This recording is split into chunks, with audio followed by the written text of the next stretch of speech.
This is WVUA 23 News at 10.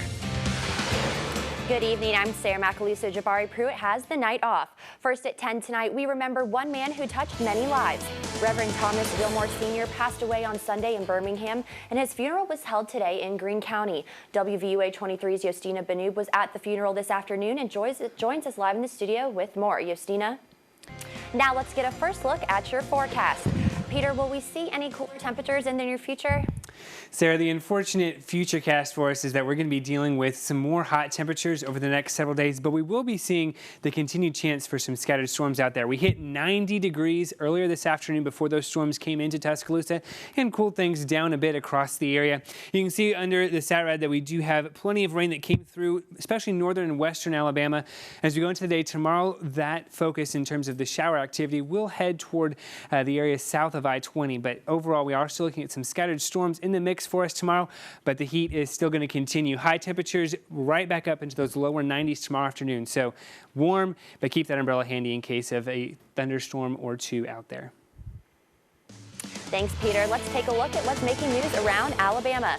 Police are investigating a shooting that left one man injured. Investigators say the shooting happened at around 12:30 yesterday afternoon. 37-year-old Vantella Malone says he was entering a friend's home when he heard the gunshots and felt blood running down his leg. He was taken to Athens Limestone Hospital and treated for a gunshot wound and later released.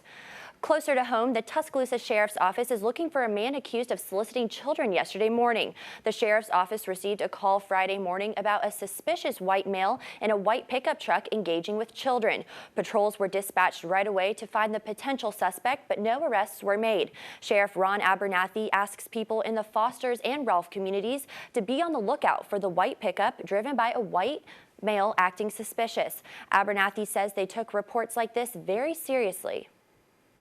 We take this incredibly serious. Every single call that comes in, we'll send units out. We're going to do various investigative maneuvers that we have available to try to determine, because the children, of course, is our most precious commodity that we have out here as a whole, and we want to do everything we can do to ensure their safety.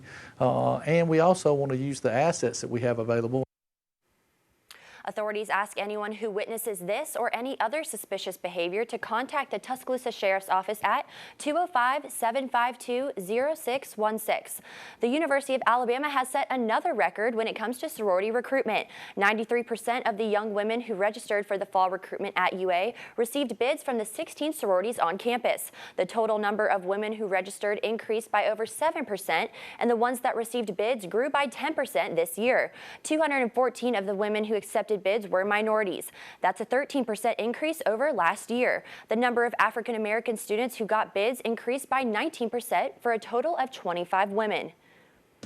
Now the latest in Alabama legislature. Alabama nonprofit organizations are urging Governor Robert Bentley to veto a Senate bill that will come across his desk Monday.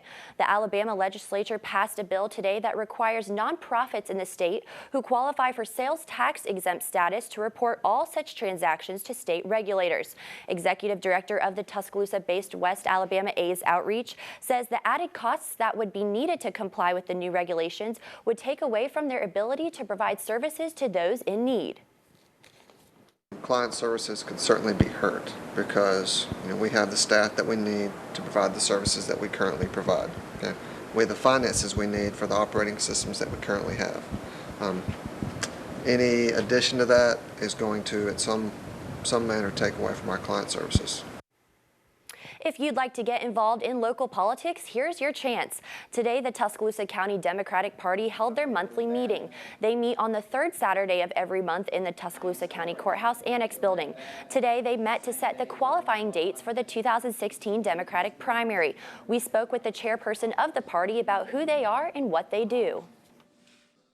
We work to advocate for democratic principles and democratic issues, but really to promote what our vision of America is, which is where everyone has a fighting chance.